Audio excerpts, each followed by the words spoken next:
Hello everyone. Shivananda Sharma Memorial RV College Video Lectures and ISR Initiative.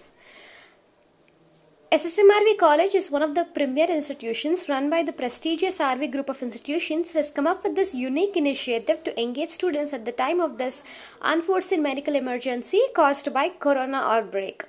As a socially responsible institution, we would like to connect academically with students to make good the losses caused.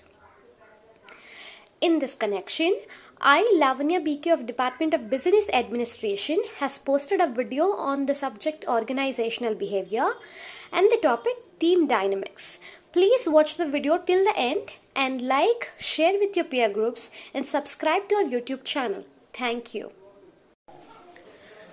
Let's go to the first slide where I have mentioned the meaning of teams. A team is a collection of people and they're called as members, and they will have the common goal and they will have the structural setup to achieve the common goal, and they're mostly focused and they're mostly committed towards their goal and towards the team members. Let's move to the second slide where I have mentioned the common differences that can differentiate or contrast a group with the team. They can be a lot similar, yet there are few differences. So in the first one here, I have mentioned as the strong leader under group, and a team you have a shared leadership. The entire functionality of a group is actually trained, managed and delegated by a single leader. But when it comes to a team, every person in a team is held responsible. It's mostly like centralized in group and decentralized in teams. And the second difference you have is individual accountability under groups, and a team you have mutual accountability. If one of the members in a group hasn't performed the task which has been given to him previously or not keeping up the standards, then as an individual he is held responsible. Either he can be penalized or he can be sent out of the group. But whereas in a team, if there is any such accountability issues arising at any point in time, each member in a group will stand with each other and they will share the responsibility and they will make each of them accountable. And that becomes a second difference that can contrast group and team. And the third difference under group is same purpose as organization, and the team defines specific team purpose. A group will not have any such extravagant or a special objective. Any objective which has been set by an organization, it will just follow it and try to attain it. Whereas in a team will define its own unique and special objective, and it tries to attain the objective which has been defined by it. So that's the third one. And the fourth difference, individual work products under group, collective work products under teams. So if somebody outperforms, if somebody performs above the standards, or if there is anything that can fetch you fruit, fetch you money, or fetch you any such benefits, that can be enjoyed by the person who has achieved the target. Whereas in a team, any such attainment or achievements, accomplishments, it will be shared among members. So that's the difference. And the next one you have is meeting efficiency. Under groups, under team, you have open-ended discussion and problem solving. Meeting is the core agenda behind keeping the group as a group. If there is any such thing must be delegated or spoken or must be integrated into the system, then meeting is given a lot of importance under group. Whereas in teams, it's mostly like a conversation. There is nothing of a formality called a meeting to be there, and any such problems or obstacles, they will have a conversation one-on-one, not essentially calling it as a meeting, but they will make sure they sort it out and go ahead. So that's the contrast again. And the next one, under group you have measures effectiveness indirectly, whereas in teams it's directly made. Performances of the people, I mean to say the members, are measured directly through parameters, and whereas in team it's directly measured, whereas in groups it's indirectly measured. And the last contrast between group and a team, discusses, decides and delegates in the group, and On team you have discusses, decides, and does real work together. So delegation under group is possible, whereas a delegation under team is not existing. So these are the basic differences that can differentiate group from team. But as I told, every team had been a group someday. So eventually when you become very much collectively, collaboratively together, and you become more focused, you become more into this systematic way of functioning, then you can call yourself as a team than just calling as a group. So this is about the second slide. Let's move to the third slide, where I have mentioned the meaning of team dynamics. Team dynamics concentrates on something that is the unforeseen or psychological forces. The unforeseen or psychological forces, of course, they are not seen, not felt, or not held, but they can be seen through the bond or through the unanimity the team shares and the performances that are rendered by each member. So, the unforeseen forces or psychological forces that exist within the teams or between the teams that influences the behavior and the performance at some point in time in the future is nothing but team dynamics. How effective these forces, which are not seeable or which can't be held, yet they will have an impact on the behavior and the performance of the members of the team, can be called as team dynamics. In the next slide, I have mentioned about the nature of teams. There are 5 mostly common nature of teams. So let us discuss about it. And the first one here that talks about the specialization. Here the first one talks about the specialization, where it stresses on the concept of functional based working. So a team is more specialized as it includes common resources and collective efforts. So you have this commonness in attainment of goal and collection or pooling of resources, but you are very much centralized when you come to work, when you come to the place of working or the taking up the task or involving into any such activities that can fetch you a fruit someday. So a team is more into that specialized zone, not scattered, not pale, but very centralized when it comes to its actual working. So that's the first nature. The second nature of the team talks about the structural designing of the team. When we keep a group and a team together and trying to have a contradiction to be made between these two, a group is mostly not structured, whereas a team is highly structured. When we talk about the structural or design of a team, it talks about the formalities or how formally you have made it. It's authority and responsibility relationship. Like the entire team is broken down into a number of layers, and every layer would have its own people working for it. It would have a specialization, it would have a tasks that are assigned to every layer. So that becomes your systematically designed, formally structured. So your teams are more into this formally structured than being not so structured. So that's the second one. And the third one here talks about the teams have a purpose or specific goals and assigned duties. Teams will of course work within the organization, will work for the organization, but teams will never fail to make or design their own objective they want to realize. Groups, they do work for the companies, they do work for the organization, but groups will solely rely on the objective of the organization, whereas a team will make sure it will have its own special purpose and own special goal, and then it's all ready to gear up to go ahead and attain the goal. So that's the purpose based nature of the team. And the fourth one talks about teams need to have different members with special roles. As I told, when you prepare a team and when you call a team as a team, when it is mostly focused, mostly structured, it's very important that you have people from different nook and corner of the organization. You can't have a single, you can't have team members from the same genre. You got to pick them from different strata. You got to pick them from different specialization and expertise. When you integrate all of them together, I think you're more empowered as a team. So in order to have a team, in order to create a team, you literally have to choose different members from different genres, giving importance to their expertise.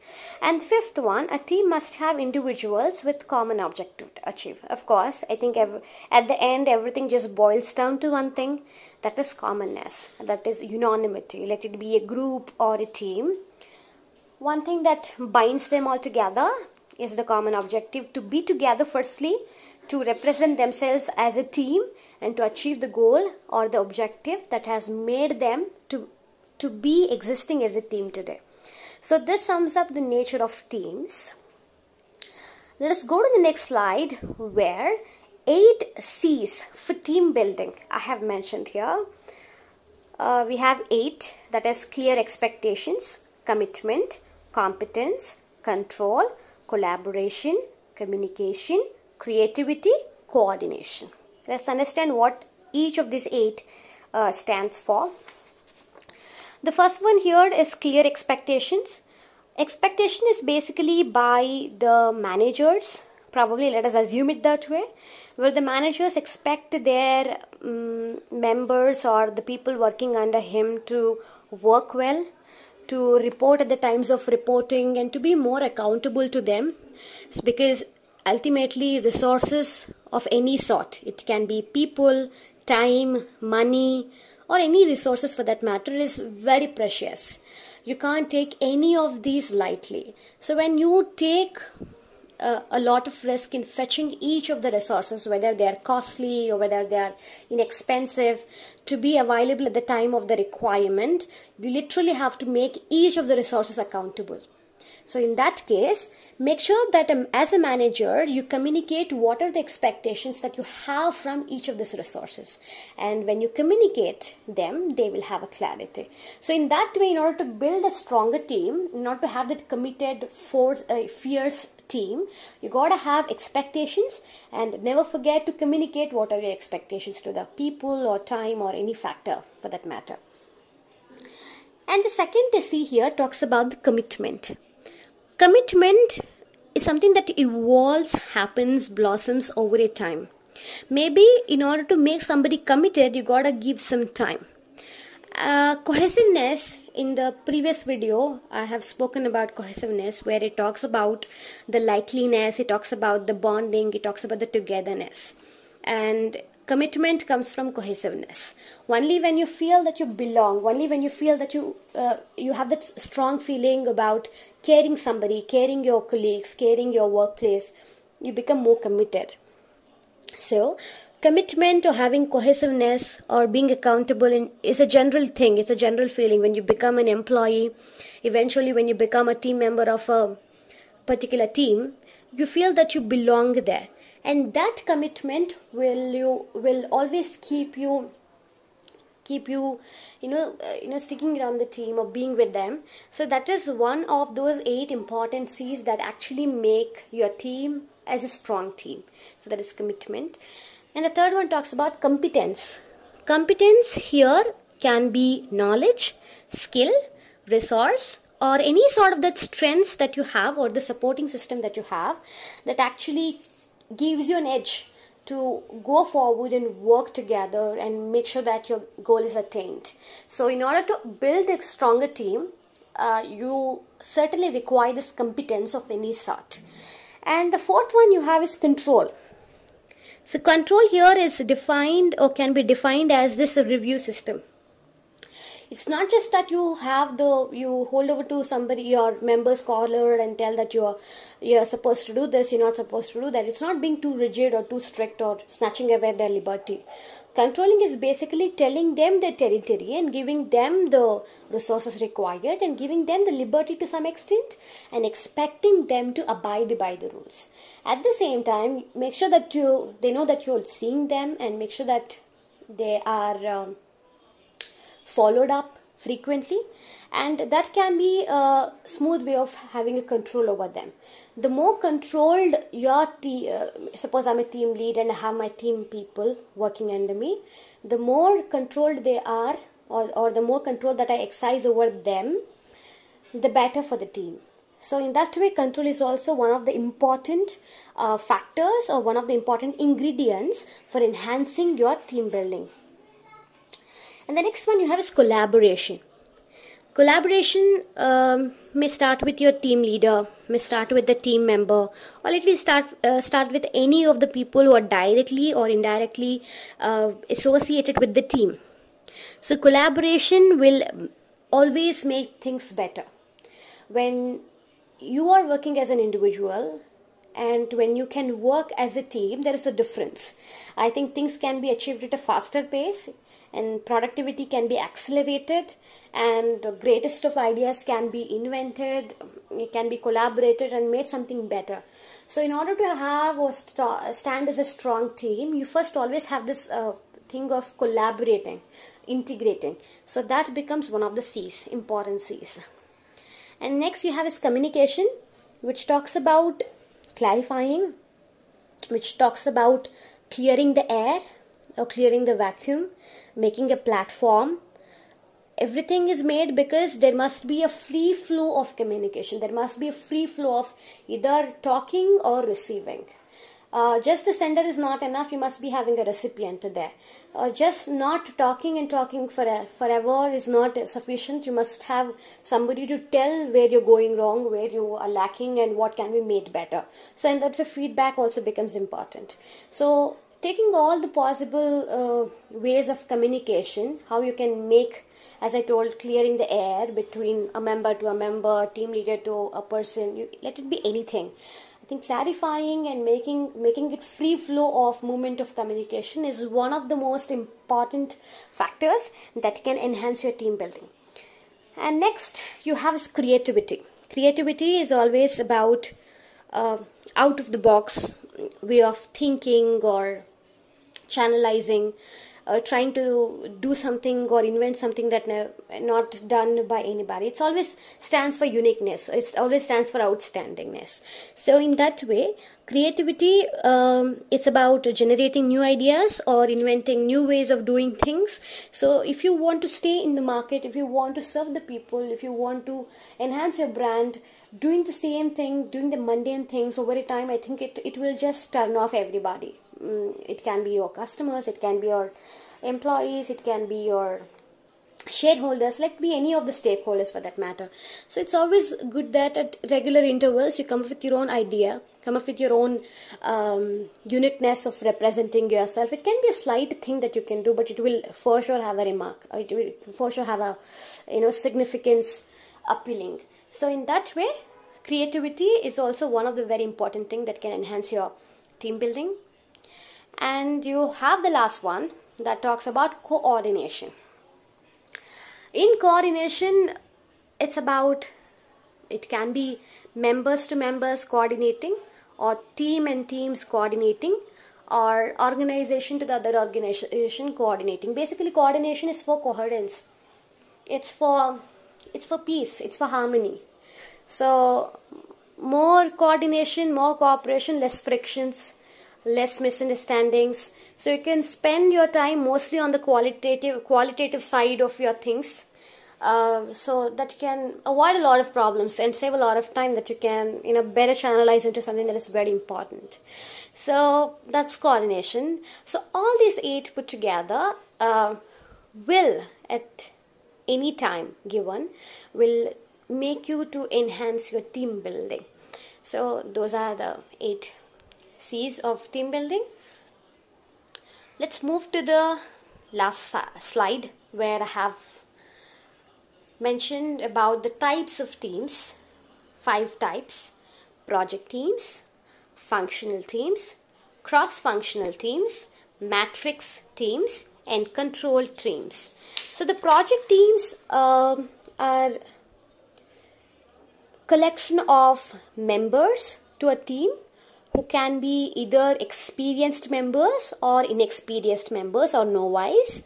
Yet you pick people from different strata, not giving importance to their expertise and experience. And the concept of mentor and mentee is established in project teams. The people with higher knowledge and higher experience are made as mentors or coach, and the people with no experience or less experience or who supposed to learn about the working and other things are made as mentee, the learners. In this way, you're trying to give a place to somebody to teach, and you made a platform for somebody to learn. So that way you're trying to channelize the entire process and making it very easy, convenient for both the sides, both the genre people. So in that way, project teams are mostly for getting people from different strata and bringing this mentor-mentee relationship. So those are project teams. And next you have is functional teams. Functional teams talk about the members within the same department but different experiences or different expertises. Same department but different levels of understanding, different levels of expertise. You pick them and you make them as one team, and that will work best. And just like you have this manager, and manager is getting reported by his subordinates, though they are belonging to the same team, but they have different levels of understanding and experience. That can be one of the examples for functional teams. And the third one you have is cross-functional teams, where you have one department on the other side, you have the other department in the other side, on one side, where you are interchanging between the departments. That is cross-functioning. You're bringing people from that department and trying to make a team here, or you're taking people from this department to the other team and trying to make a team there. You're trying to bring this different knowledge, different expertise in different departments, and trying to collide, trying to collaborate for the betterment or for any such of realization of goal that becomes your cross-functional teams. And next you have is matrix team. A matrix team is a team where you will have not a single boss, not a single leader, but you will have multiple leaders or multiple people or boss that you will have to be accountable to, where you are supposed to work under the guidance of more than 2 leaders. And any point in time you want to clarify something, you want to get a proper understanding on a particular concept, you can reach out to anybody that you feel is best for resolving this particular thing or best for answering this particular question, because you don't have a single leader, you have multiple. So a matrix team will have normal members from the same department probably, but they will have multiple leaders, and that will make a matrix team different. And next you have the last one, of course, talks about control teams. Control teams are basically for review systems. They're basically for channelizing the entire process, the entire resources properly, and making everybody accountable to their own actions, because teams are basically that. They're mostly focused, and they're mostly into this individuals' accountability and shared knowledge and mutual benefits shared. So in that way, control team will take care of this review system, which will make the entire process go smoothly and hassle-free. And that's all for the video. Thank you so much for watching. Please like, comment and share with your friends, and don't forget to subscribe to our YouTube channel. Thank you.